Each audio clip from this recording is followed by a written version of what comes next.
কলকাতা টিভিতে আপনাদের সকলকে স্বাগত। আপনাদের সঙ্গে রয়েছি আমি অঙ্কুর।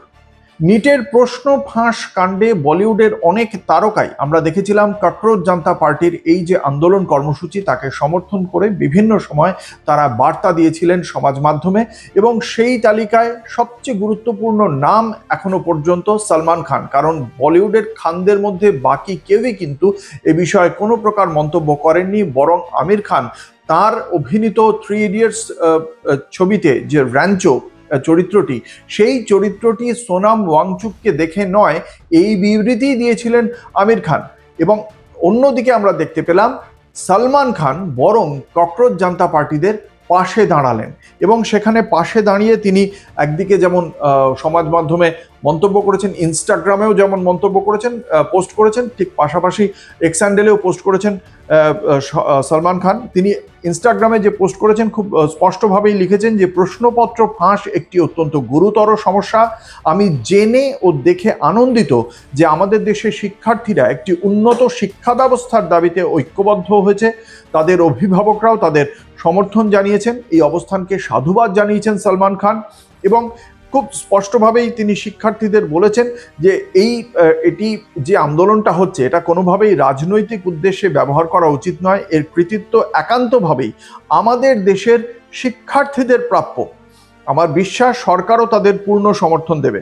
এবং তারপরে তিনি এক্স হ্যান্ডেলেও পোস্ট করে লিখেছেন যে এটা একটা অত্যন্ত শান্তিপূর্ণ আন্দোলন ছিল, বিষয়টা সহিংস মোড় নেওয়ায় তিনি খুব আহত হয়েছেন বলেই জানিয়েছেন সলমান খান। তিনি বলেছেন যে সমস্ত শিক্ষার্থী এবং তাদের পরিবার ক্ষতিগ্রস্ত হয়েছে তাদের প্রতি সহানুভূতি জানিয়েছেন।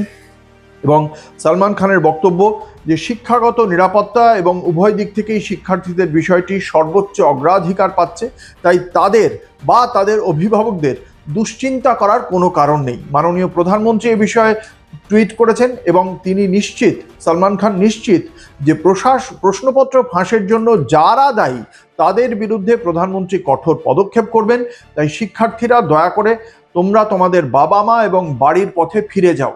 শুধু শিক্ষার্থীদের বার্তা দিয়েই শেষ করেননি সলমান খান, তিনি তার পাশাপাশি সোনাম ওয়াংচুক যার অনশন কর্মসূচি আজকে 26 দিনে পড়ল, সেই সোনাম ওয়াংচুককেও বার্তা দিয়েছেন বলিউডের এই খান।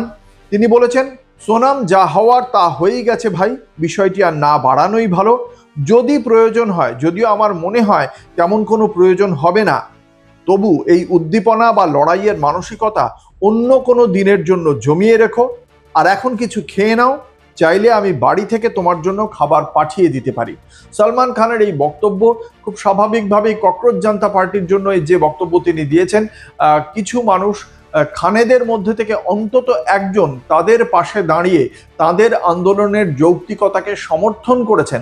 এই বিষয়টি অবশ্যই গুরুত্বপূর্ণ যে বলিউডের পক্ষ থেকে অন্তত একজন সবচেয়ে গুরুত্বপূর্ণ অভিনেতা এই ককরোচ জনতা পার্টির পাশে দাঁড়ালো। দেখা যাক এই বিষয়ে ককরোচ জনতা পার্টি সলমান খানের এই অনুরোধকে বা আবেদনকে কিভাবে দেখেন এবং তারা এই আবেদন সম্পর্কে কি প্রতিক্রিয়া দেয়, এবং সেই প্রতিক্রিয়া অবশ্যই আমরা তুলে ধরবো কলকাতা টিভির পর্দায়। দেখতে থাকুন রাত দিন 7 দিন।